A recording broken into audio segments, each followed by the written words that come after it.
नमस्कार, मी आशिष जाधव. हल्ला बोलमध्ये तुमचं स्वागत आहे. काल देशात एक अशी घटना घडली की संपूर्ण देश हा हादरलेला आहे. सर्वत्र संतापाची लाट उसळलेली आहे. पाकिस्तानला त्यांच्याच कृतीत उत्तर दिलं गेलं पाहिजे अशी भावना आज प्रत्येक भारतीय व्यक्त करतोय. फार कठीण हा समय आहे. पंतप्रधानांनी देशाला आवाहन केलेलं आहे. ते आवाहन असं आहे की थोडी सबुरी ठेवा, आपण जशास तसा धडा देऊ. पंतप्रधान नरेंद्र मोदी आज असं म्हणाले की कालचा जो अतिरेकी हल्ला झाला, ज्यामध्ये अधिकृत आकडा जो येतोय तो 37 CRPFचे जवान हे शहीद झालेले आहेत. खूप भीषण असा हा दहशतवादी हल्ला होता. त्यामध्ये CRPFच्या जवानांना आपले प्राण मुकावे लागले. पंतप्रधान आज असं म्हणतायत की दहशतवाद्यांनी फार मोठी चूक केलेली आहे. त्यांना त्याहीपेक्षा मोठी किंमत ही चुकवावी लागेल किंवा मोजावी लागेल. त्याच वेळी भारत सरकारनं पाकिस्तानचा मोस्ट फेवर्ड नेशन हा जो दर्जा आहे तो काढलेला आहे. तसंच पाकिस्तानला जागतिक पातळीवरती कसं एकटं पाडता येईल याचाही विचार राजनैतिक स्तरावरती सुरू आहे.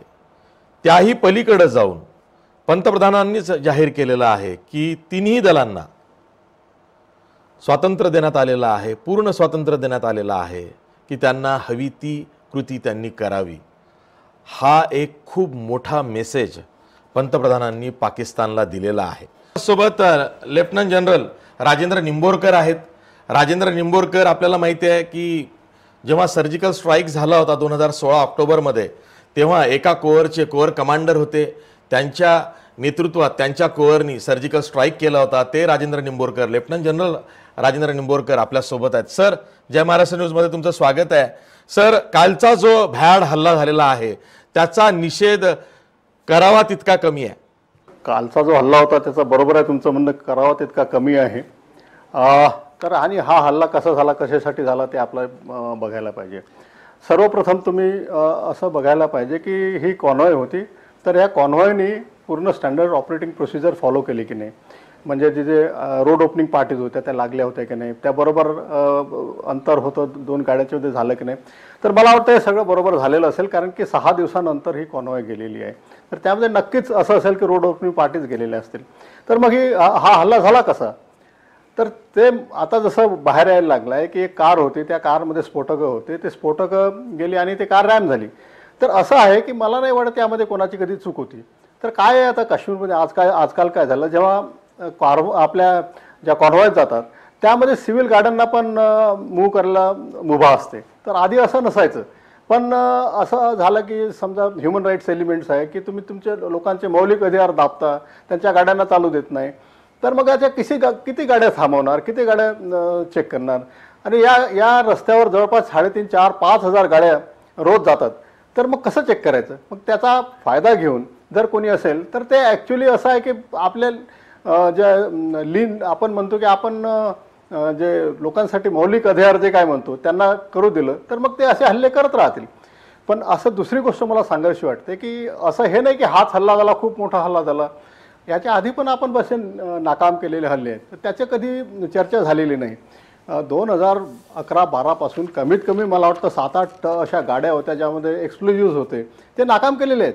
त्याच्यामुळे असं आहे की ज्या गुप्तचर यंत्रणा आहे त्यांना शाबाशी द्यायलाच पाहिजे, सुरक्षा दलात त्यांनाही शाबाशी द्यायला पाहिजे. आता असं आहे, दुर्दैवाने हा हल्ला एक सक्सेसफुल झाला, तर ॲक्च्युली व्हायला नको असं. पण त्यामुळे आपण म्हणू शकत नाही सगळंच चूक आहे. हे दिवस रात्र आपले जवान, सुरक्षा दल, CRPF, JNK पोलीस सगळे कामं करत असतात. त्यामुळेच असं आहे की असे हल्ले खूप कमी व्हायला लागले. तर यामध्ये काय झालं ते आपल्याला बघायला लागेल. मला नाही वाटत काही कोणाची चूक आहे. दुर्दैवाने त्यांचा सक्सेसफुल झाला तर झाला, पण काही वेळाने काही निघतील. आणि जर काही चूक झाली असेल तर ते आपण मान्य करायला पाहिजे आणि त्याच्यावर आपण कारवाई केली पाहिजे आणि उत्तर शोधलं पाहिजे. सर, हा जो कालचा पुलवामाचा हल्ला होता यामध्ये लोकल सपोर्ट दिसतोय.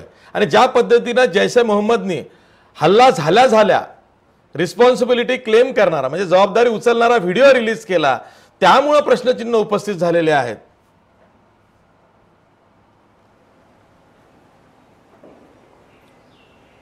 बघा, असं आहे की काश्मीर व्हॅलीमध्ये जेव्हा केव्हा असे टेररिस्ट आतंकवादी हल्ले होतात त्यामध्ये नक्कीच आहे की लोकल लोकांची मदत असते. असा कोणताच हल्ला होत नाही की ज्यामध्ये लोकल लोकांची मदत नसते.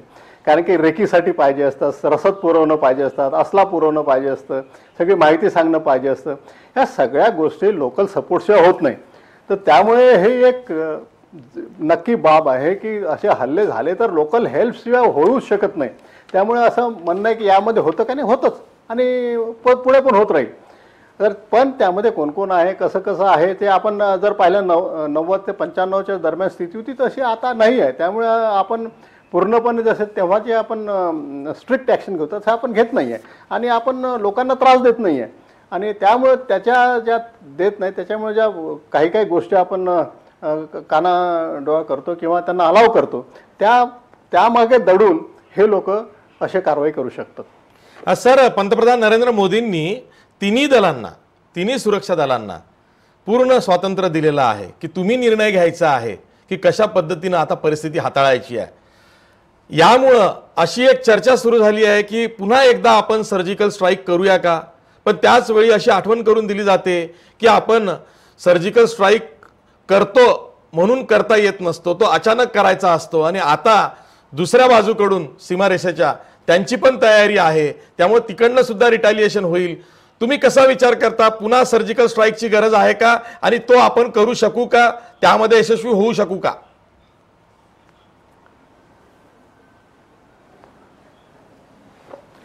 सगळ्यात शेवटचा प्रश्न मी पहिले घेतो. सर्जिकल स्ट्राईक करू शकतो का? नक्कीच करू शकतो, काही हे नाही. पण कसा करायचा ते बघायला पाहिजे. पण हाच एक उपाय आहे का, सर्जिकल स्ट्राईकच एक उपाय आहे का, किंवा लढाईच दुसरा उपाय आहे का, हे आपल्याला शोधायला लागेल. कारण की लढाई म्हटलं म्हणजे त्यामध्ये खूप नुकसान असतं, आपली इकॉनॉमी मागे जाते, आपले लोकांचं नुकसान होतं, बऱ्याचशा काही गोष्टी असतात. त्यामुळे ते लढाई करायची आहे का, सर्जिकल स्ट्राईक एकदा खाली त्याचप्रमाणे करायचं आहे का, तर त्यामध्ये पण दुसऱ्या काही गोष्टी असू शकतात की एक्सटर्नल अफेअर्स मिनिस्ट्री आहे, होम मिनिस्ट्री, बऱ्याचशा काही गोष्टी आपण बऱ्याच पर्याय आहे ते शोधू शकतो, ज्यामुळे पाकिस्तानला आपल्या नीजवर यावं लागतं. आणि नुसतंच मिलिटरी ॲक्शनच असे नाही की तीच आपण घेऊ शकतो. पण जर तुम्ही म्हटलं की करायचं असेल तर तीच गोष्ट आपण वारंवार करू शकत नाही एकाच तरीकेने, आणि करायचं असलं तर बरेचसे त्याचे पर्याय असतात आणि ते मी या फोरमवर सांगू इच्छित नाही. सर, मागचा जो सर्जिकल स्ट्राईक झाला होता ऑक्टोबर 2016 मध्ये, तुमचं 16 कोअर, त्याचे तुम्ही कोअर कमांडर होतात, तुमच्या नेतृत्वात तुमच्या पथकानं तिकडे पाक व्याप्त काश्मीरमध्ये जाऊन सर्जिकल स्ट्राईक केला होता. मला तुम्हाला एक लॉजिकल प्रश्न असा विचारायचा आहे की मागचा सर्जिकल स्ट्राईक हा पाकिस्तान ऑक्युपाईड काश्मीरमध्ये म्हणजे पाक व्याप्त काश्मीरमध्ये तिथं जे दहशतवाद्यांचे अड्डे होते त्यांच्यावरती झाला. आता जर का पुन्हा त्यात आणखीन पेनिट्रेट करायचं असेल, कदाचित पाकिस्तानच्या हद्दीत जाऊन काही करायचं असेल तर ते आपण करू शकतो का? त्यावरती आंतरराष्ट्रीय बंधनं येतात की ते आपली नैतिक जबाबदारी आहे म्हणून आपण ती पाळतो, तसं काही होऊ शकतं का?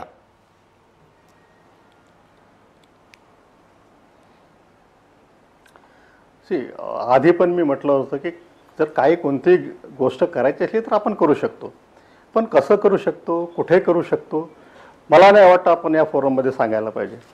कारण की अशा गोष्टी आहे की आपण जरी परसिव्ह केलं कसं तर ते होऊ शकतं की रिलेटिव्हमध्ये दुसरंच काहीतरी होईल. त्यामुळे काय करू शकून काय नाही मला याबद्दल काही बोलायचं नाही आहे आणि मला वाटतं तुम्ही हा प्रश्न न विचारलेलंच बरं. सर, साधारणतः गेल्या वर्षभरापर्यंत तुम्ही सीमेवरती होतात, एका कोअरचे कोअर कमांडर होतात, म्हणून तुम्हाला हा प्रश्न विचारायचा आहे.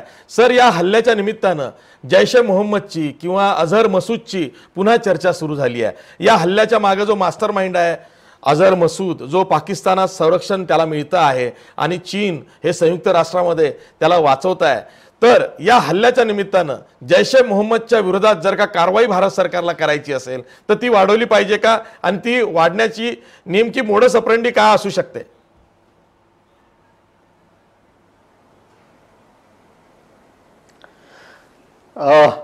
जैश ए मोहम्मद हा ग्रुप जसा हे भारतात सक्रिय आहे आणि आताच नाही, खूप आधीपासून सक्रिय आहे. अझहर मसूदला आपण एकदा पकडलं पण होतं आणि कंधार IC-814 मध्ये आपण त्याला वापस पण दिलं होतं.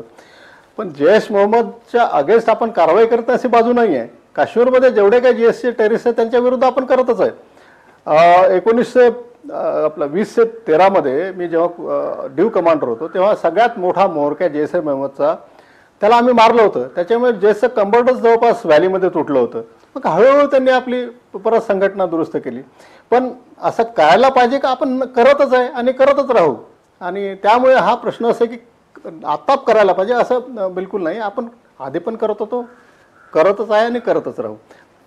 राहिली गोष्ट अझर मसूदची. अझर मसूद पाकिस्तानमध्ये आहे. आपण त्याला काय करू शकतो ते बघायला पाहिजे. म्हणजे कोणत्या कोणत्या काय वेजनी कसं करू शकतो. चीननी नाही केलं तर ठीक आहे, आपण दुसऱ्या देशांना सांगू शकतो, त्यांना ठरवा.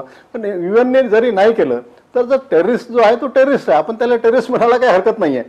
आणि म्हणून आपण म्हणायचं टेररिस्ट. चीन त्याला संत म्हणू दे, महात्मा म्हणू दे, त्याबद्दल आपलं काही वाद नाही आहे. पण अझर मसूद टेररिस्ट आहे, त्याला आपण टेररिस्ट म्हणायला पाहिजे. बाकीच्या देशांना पण सांगितलं पाहिजे की हा टेररिस्ट आहे आणि त्याच्या विरुद्ध जैश-ए-मोहम्मदच्या विरुद्ध कारवाई करत आहे आणि करतच राहू आपण. सर, कालचा जो पुलवामाचा हल्ला होता, पाकिस्तान कदाचित या हल्ल्याची जबाबदारी टाळेल, पण आपल्याला माहिती आहे भारत म्हणून की हा पाक पुरस्कृत दहशतवाद्यांचाच हल्ला आहे. पाकिस्तानचा आश्रय या दहशतवाद्यांना आहे आणि पाक पुरस्कृत असल्यामुळेच पाकिस्तानला धडा शिकवण्याची गरज आहे. ही जी भावना भारतीयांमध्ये दिसते आहे, तुमची तीच भावना आहे की पाकिस्तानला एकदा करारा जवाब दिला पाहिजे?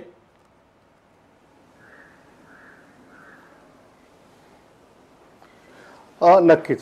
हा जो हल्ला झाला, जो जैश-ए-मोहम्मद करतंय किंवा LET करते किंवा अल-कायदा जे काही करत असतात आपल्या विरुद्ध, हे याचा पाकिस्तानचा सपोर्ट आहे. त्याशिवाय तर होऊ शकत नाही आहे. ट्रेनिंग मिळतं त्यांना, बरेच सपोर्ट मिळतो, त्यांना पैसे मिळतात, या सगळ्या पाकिस्तानकडून मिळतच राहतं. त्यामुळे हल्ल्याची नैतिक जबाबदारी पाकिस्तानवर येईलच आणि परत आपल्याला पुरावे मिळतीलच त्याचे. आणि मला खात्री आहे, 100% खात्री आहे की पाकिस्तान याचा हात यामध्ये असेलच. आणि त्यामध्ये त्याबद्दल काय करायला पाहिजे, काहीतरी करायला पाहिजे, हे नक्कीच आहे. पूर्ण देश म्हणतो, आपण पण म्हणतो, आपले गव्हर्नमेंट पण तसंच म्हणतात. आज मला वाटतं CCSची मीटिंग झाली, त्यामध्ये पण आपल्या प्राईम मिनिस्टरने सांगितलं की काहीतरी आपण त्यांच्याविरुद्ध करायला पाहिजे आणि त्याचा जबाब मिळेल. तर ह्या सगळ्या गोष्टी एकत्र जुळून आलेल्या आहेत. तर म्हणजे एका बाजूला पाकिस्तान आपलं त्यांनी सपोर्ट केलेला आहे आणि आपलं पण रिझॉल्व्ह झालेलं आहे की आपण काहीतरी करायला पाहिजे. या दोघी नक्की. आणि कसं काय करायचं ते मग आता जसं मी आधी म्हटलं, कोणती बाजू घ्यायची, कोणता वापर करायचा, कोणत्या वस्त्राचा, कोणत्या अस्त्राचा वापर करायचा, ते आपल्या गव्हर्नमेंटवर होईल आणि ते ठरवता येईल.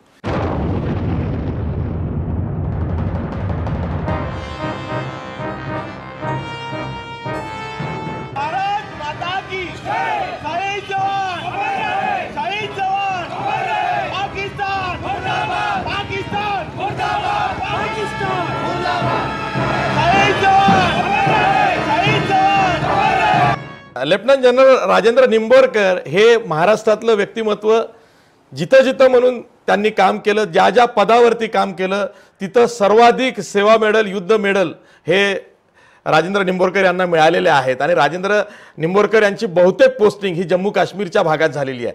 सर, मला तुम्हाला त्या अनुषंगाने एक प्रश्न असा विचारायचा आहे की CRPFच्या जवानांवरती, CRPFच्या ताफ्यावरती हा हल्ला झाला. CRPFची जबाबदारी जम्मू काश्मीरमध्ये काय आहे आणि बॉर्डर सिक्युरिटी फोर्स आणि इतर ज्या सर्व्हिसेसची जबाबदारी नेमकी जम्मू काश्मीरच्या लाईन ऑफ कंट्रोलवरती नेमकं त्या भागामध्ये काय असते?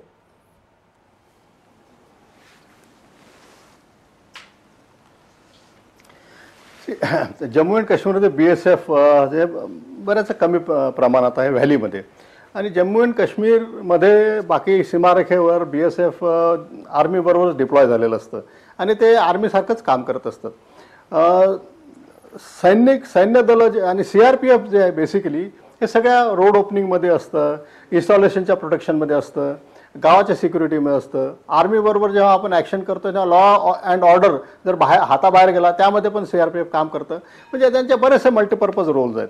आणि ॲक्च्युअल फायटिंगमध्ये पण आम्ही त्यांना घेतो मागचं बाहेरचं कॉर्डन वगैरे लावायला. तर CRPFची जबाबदारी खूप मोठी आहे. आणि सगळ्यात मोठी जवळ त्यांची असते रोड ओपनिंग पार्टी. इतके मोठे रोड्स आहेत काश्मीरमध्ये, काश्मीर व्हॅलीमध्ये, हे सगळे ते रोड ओपन करतात. आणि त्याच्यानंतर यात्रा असते, त्याच्यासाठी सिक्युरिटी प्रोव्हाइड करतात. म्हणजे आपण इंग्लिशमध्ये मल्टीफेरस रोल्स असतात, ते रोल ते करतात आणि खूप प्रमाणावर CRPF आहे. तर मी तर म्हणतो ॲक्च्युली आर्मीनंतर जे ॲक्च्युअल नंतर ज्यांची मुख्य जबाबदारी असते BSFपेक्षा इथे CRPFची आहे. BSF line of control, international border आणि काय काय मुख्य ठिकाणी आहे. व्हॅलीमध्ये BSFचे रोल थोडा कमी आहे यांच्यापेक्षा. सर, जर का कलेक्टिव्ह एफर्ट्स करायचे असतील लाईन ऑफ कंट्रोलवर किंवा जम्मू काश्मीरच्या त्या दिशेने, तर एअरफोर्स असेल, आर्मी असेल, नेव्ही असेल, यांची संयुक्त कारवाई ही किती दिवसात भारत सरकार करू शकतं? कारण आज सगळे मिलिटरी ऑपरेशन्स ही व्हॅलीमधली किंवा काश्मीर खोऱ्यातली थांबवण्यात आलेली आहे, कारण दुखवटा आपण साजरा करतो आहोत. पण तरीसुद्धा जर का ईट का जवाब पत्थर से द्यायचा असेल आणि तो तात्काळ द्यायचा असेल, तर आपल्याकडे तेवढी सज्जता आहे का की लवकरात लवकर आपण एखाद्या कारवाईसाठी तयार होऊ शकतो?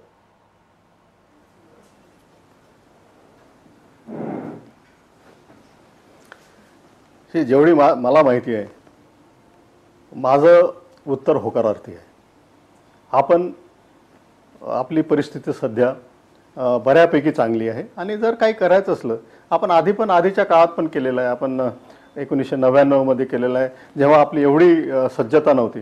आता आपण भरपूर प्रमाणात सज्ज आहे आणि जर काही करायचं असलं तर मला नाही वाटत आपण कोणी मागे वळून पाहू शकू म्हणून. सर, एक शेवटचा प्रश्न तुम्हाला विचारतो. मला माहिती आहे तुम्हाला घाई आहे, पण हा शेवटचा प्रश्न असा आहे की दोन्ही राष्ट्र, भारत असेल पाकिस्तान असेल, दोघांकडे अण्वस्त्र आहेत. बोथ हॅज, ज्याला म्हणूया ना, न्यूक्लिअर कॅपॅबिलिटीज. मग असं असताना युद्ध हा जो पर्याय आहे हा तितकासा भारतासाठी सुद्धा सोपा नाही, असं जे जाणकार सांगतात, त्यात किती तथ्य दिसतंय तुम्हाला? खरंच पाकिस्तान अण्वस्त्रधारी राष्ट्र असेल तर ती केवळ एक भीती आहे, पोकळ भीती आहे, की भारतानं कारवाई केली पाहिजे?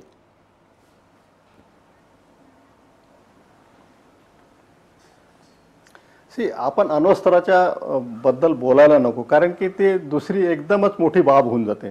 जर अण्वस्त्र ॲक्च्युली तुम्ही पाहिलं तर ते यूज करायसाठी नसतात, मेनली ते धमकी देण्यासाठीच असतात. कधी आपण अण्वस्त्र 1945 नंतर वापरलेले पाहिले नाही आणि मला नाही वाटत कोणी वापरायला पण पाहिजे. त्यामध्ये अण्वस्त्रामध्ये आणि छोटं या प्रॉक्सी वॉरमध्ये काही मधली जागा मिळते का, मधली विंडो मिळते का, ते बघायला हवं. जसं आपण मागच्या वेळेस आपल्याला आपली सर्जिकल स्ट्राईकची विंडो मिळाली, तशी अजून कसली विंडो मिळते का बघायला पाहिजे. कन्व्हेन्शनल वॉर पण मला नाही वाटत का हा एक पर्याय असू शकतो, कारण की वॉरमध्ये खूप नुकसान होतं. आपले जानीमाल, प्रॉपर्टीचं नुकसान होतं, आपली इकॉनॉमी मागे जाते आणि ह्या बऱ्याचशा गोष्टी आहेत. त्यामुळे हे व्हायला पाहिजे का नाही? जर झालं तर जसं मी आधी म्हटलं की आपली सज्जता नक्कीच आहे. सर, शेवटचा प्रश्न विचारतो, कारण तो राहावाला जात नाही म्हणून विचारतोय. इतका मोठा भीषण हल्ला झालेला आहे की अधिकृत आकड्यानुसार 37 जवान हे सीआरपीएफचे मारले गेलेले आहे. सैन्याचं मनोदल खचू नये अशी तमाम भारतीयांची इच्छा आहे, तरी सुद्धा प्रत्येकाला बदला घ्यायचा आहे. सैनिकांना, जवानांना सुद्धा बदला घ्यायचा आहे. त्या दृष्टीनं भारत सरकारने ऑफेन्सिव्ह म्हणजे आक्रमक व्हावं का?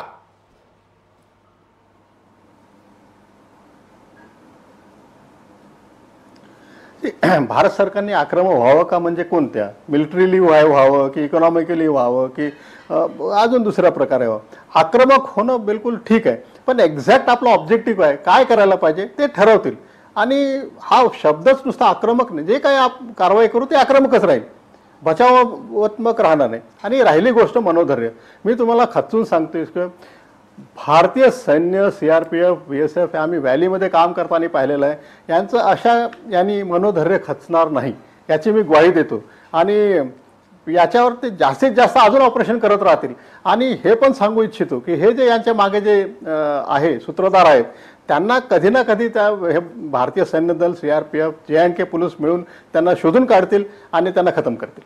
सर, एक शेवटचा प्रश्न पुन्हा विचारतो, कारण मागच्या वेळेस तुम्ही असं म्हणाला होतात की जेव्हा सर्जिकल स्ट्राईक करायला सांगितला गेला तेव्हा खूप कमी वेळ होता, अगदी 7-8 दिवसाच्या अवधीमध्ये सर्जिकल स्ट्राईक यशस्वीपणे झाला. म्हणजे तुमच्या कोअरचे जे पथक गेलं होतं सर्जिकल स्ट्राईक करायला, तर ते अनहर्ट परत आलं. म्हणजे कोणालाही त्यात साधा जखमी सुद्धा, किरकोळ जखमी सोडली तर झाला नाही, कोणी त्यात शहीदही झाला नाही. मला या अनुषंगाने प्रश्न विचारायचा आहे, आता जैसे मोहम्मदचं नाव पुढे येत आहे. जैसे मोहम्मदचे सुद्धा दहशतवादी अड्डे हे पाक पुरस्कृत किंवा पाक व्याप्त काश्मीरमध्ये असू शकतात किंवा आणखीन कुठेतरी असू शकतात. तर इथे आपण पुन्हा सर्जिकल स्ट्राईक करू शकण्यासाठी तेवढी आखणी आपली आहे का?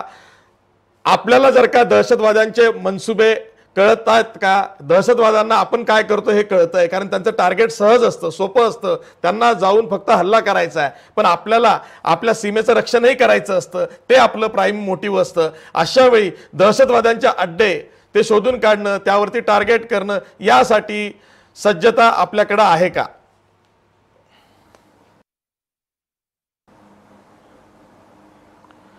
दहशतवाद्यांचे जे आहे अड्डे शोधून काढण्यात काहीच डिफिकल्ट नाही आहे. ते सगळं माहीत आहे आपल्याला कुठे आहेत, त्यांचे लॉन्च पॅड कुठे आहेत, त्यांचे कॅम्प्स कुठे आहेत. त्याच्यात काही असं म्हणजे असे रॉकेट सायन्स नाही आहे, आपल्याला सगळं माहिती आहे. पण ते कसे डिस्ट्रॉय करायचे ते मी म्हटलं की त्यावर मी भाष्य करू इच्छित नाही. कारण की आपल्याला काय करायचं काय नाही करायचं कसं करायचं ते आपण म्हणतो ना, झाकली मूठ लाखाची, ते ठेवलेलीच बरी आहे.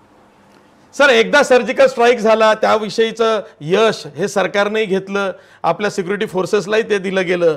त्यावरती उरी नावाचा चित्रपट आला, तो सुद्धा लोकांनी उचलून धरला. पण त्याचवेळी असं सुद्धा बोललं जातं की आपण सर्जिकल स्ट्राईकची मोडस ऑपरेंडी ही दहशतवाद्यांना किंवा पाकिस्तानला दाखवलेली आहे. पुढे अशीच मोडस ऑपरेंडी वापरून आपण सर्जिकल स्ट्राईक करू शकणार नाही, कारण त्यांना आधीच माहिती झालेलं आहे. तर there are so many ways and means of doing surgical strikes किंवा वेगवेगळं प्लॅनिंग असू शकतं.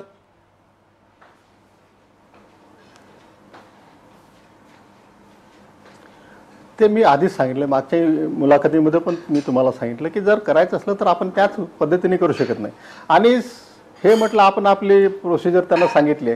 जर शत्रू देशाला एका प्रोफेशनल आर्मीला हे असं होऊ शकतं हे माहीत नसतं तर मी त्यांना प्रोफेशनल आर्मी मिळूच नाही शकणार.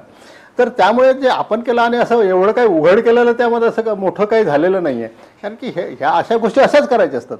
पण आता काय करायचं, पुढे काय करायचं, त्याच्यावर आपलं भाष्य करणं बरोबर नाही आहे. आणि सर्जिकल स्ट्राईक सक्सेसफुल झाला तेव्हा तसाच जर काय झालं, कोणता होईल त्याला नाव काय देईल ते आपल्याला सांगायला नको. पण तुम्ही जसं म्हटलं ते आपले त्यांचे अड्डे बिड्डे सगळं माहिती आहे त्यांचं. सर, तुम्ही आता निवृत्त झालेला आहात, पुण्यामध्ये वास्तव्यास आहात, पण लेफ्टनंट जनरल म्हणून तुमचा जो बाणा आहे, लष्करी बाणा, तो कायम आहे. तुम्हाला आताही वाटतंय की या हल्ल्याचा मुंहतोड जवाब देण्यास लष्कर समर्थ आहे आणि ते देणारच?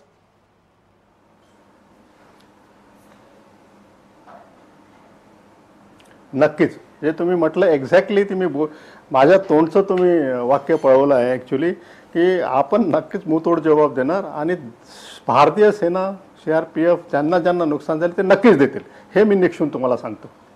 ठीक आहे. हे होते लेफ्टनंट जनरल राजेंद्र निंबोरकर, आपल्यासोबत होते.